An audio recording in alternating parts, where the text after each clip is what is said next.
Okay, let's just jump right in. Today, in this explainer, we're tackling one of the most infamous, provocative, and honestly widely misunderstood quotes in all of human history. We're stepping right into the existential void to explore the philosophy of Friedrich Nietzsche. Now, you definitely know the soundbite, but what you might not realize is that it was never actually meant to be some simple statement of atheism. No, it was a warning. God remains dead, and we have killed him. You see, Nietzsche didn't just declare this as a dry philosophical fact. He actually wrote a story in his book, The Gay Science, where this character, the madman, runs into a busy marketplace literally screaming this at the crowd. And the crowd? They just laugh at him. They completely miss the point. But the madman is horrified. Because listen, Nietzsche is absolutely not taking some atheist victory lap here. He's offering a terrifying diagnosis of Western society. He's basically saying, we've committed the ultimate murder, and the blood is entirely on our hands. Which brings us to the most urgent question we could possibly ask. Now what? Think about it. If the very foundation of Western civilization, the exact thing that gave us moral structure, meaning, and our whole sense of objective reality for over 2,000 years, if that has completely collapsed, what happens next? Are we suddenly perfectly free, or are we just plunging headfirst into the dark? Now, what's really fascinating here is how we have to completely reframe our understanding of the word God. Because when Nietzsche says God is dead, he isn't just signing a death certificate for a religious figure, not at all.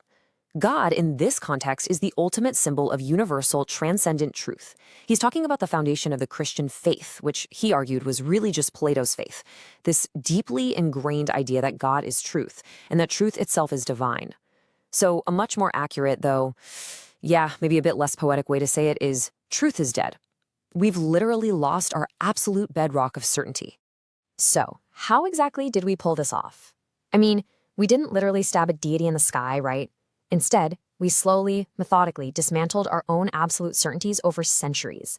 It's like a giant puzzle we took apart piece by piece. Step one was the Protestant Reformation. You had figures like Martin Luther challenging the universal hierarchy of the church, basically individualizing faith and stripping away the absolute authority of the priesthood. Then, step two, the Enlightenment.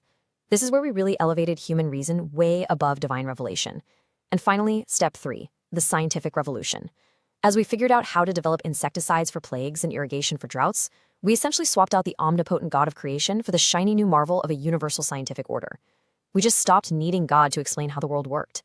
And in doing so, the foundation of all our values slowly bled to death. Okay, so what happens in the aftermath of all this? Well, by killing God, we've exposed this massive, devouring vacuum. And this right here is Nietzsche's great warning, the advent of nihilism. Nihilism is basically the state where our highest values completely devalue themselves. It's when you look around and ask, why do anything at all? And the universe just echoes back with total silence. Nietzsche saw this coming from a mile away. He foresaw it as a looming catastrophe, like a cultural river rushing headlong into a total void, where objective moral truths just plain do not exist anymore. And how do you think most people react to staring into that void? Naturally, they retreat. They slip into a pathetic, apathetic state that Nietzsche called the last man. And honestly, if you hold these traits up as a mirror to our modern society, it's pretty uncomfortable. The last man is essentially a complete pacifist who only wants security, comfort, and a super predictable routine. I mean, think of someone perfectly content to just endlessly scroll on their phone in a nice warm room, desperately seeking this universal herd happiness. There are no real risks, no great suffering, no great art, just an easy, incredibly mediocre life where everyone is quote-unquote equal and perfectly numb to the terror of that void. But here's the thing. Nietzsche absolutely did not want us to just sit around and despair in all this apathy. He offered an alternative, a potent antidote to this passive consumer lifestyle that avoids pain at literally all costs. Enter the Übermensch. This is a massive contrast. Where the last man completely shrinks from life, the Übermensch affirms it entirely. They don't just sit back and consume values, they actively create them. They actually embrace suffering because they see it as a completely necessary part of growth, and through that, they achieve total self-mastery. So, what exactly is this Übermensch? You'll often see it translated as the overman or the beyond man. And let's clear something up right now. This is absolutely not about some sort of biological or racial superiority, despite how it was so tragically and horribly misinterpreted by totalitarian regimes later on. No, the Übermensch is a human become God. It's someone who has managed to sublimate their own naturally conflicting inner drives into one unified, highly authentic whole. Think back to the madman's question for a second. Must we ourselves not become gods simply to appear worthy of it? The Übermensch is the answer to that question. It's not an endpoint. It's a continuous, ongoing process of self-overcoming. Right, so what's the necessary next step here? If we're going to survive the death of God and actually avoid falling into the trap of becoming the last man, we have to engage in what Nietzsche famously called the revaluation of all values, or Umwertung aller Werte. Nietzsche made this brilliant point that if a new shrine is going to be set up, an old shrine absolutely has to be destroyed. We literally have to take a sledgehammer to outdated, life-denying values so we can create a new, healthy foundation.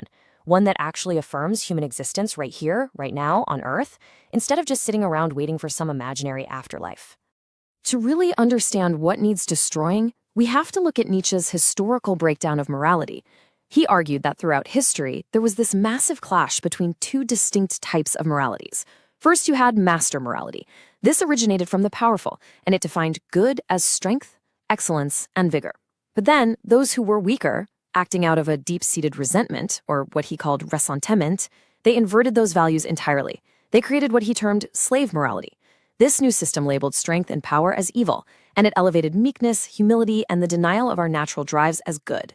Nietzsche breaks this all down historically to show us that modern morality is basically a construct that suppresses life's raw instincts. So for the Übermensch to thrive, they have to return to a mindset that actually champions vitality. Okay, but here's the real kicker. How do you actually test if your newly created values are truly life-affirming?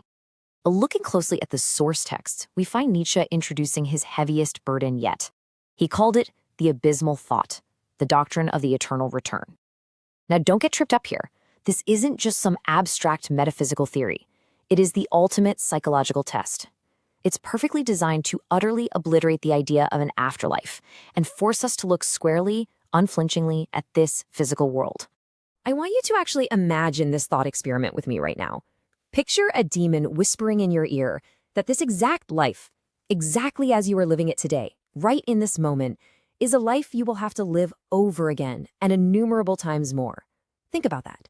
Every single pain, every fleeting joy, every sigh, every intensely mundane moment of your exact life will return to you in the exact same sequence. Nothing new, no alternate endings, just this life, exactly as it is, over and over again for all of eternity.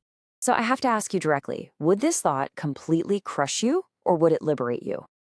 Honestly, if you're living like the last man, mediocre, bored, avoiding danger, basically just coasting through a life designed entirely by someone else's values, the thought of repeating that forever would be a waking nightmare, wouldn't it?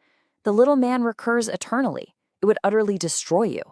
But if you're actually striving toward the Übermensch, if you're out there creating your own meaning, you would welcome this news. You'd embrace it. And that brings us to our final, absolute mic drop of a concept, amor fati, the love of fate. To truly survive the death of truth, you can't just accept your life with some kind of passive, grudging resignation. No, you must actively love it. You have to become this radically world-affirming human being who genuinely wants to have what was and what is repeated into all eternity.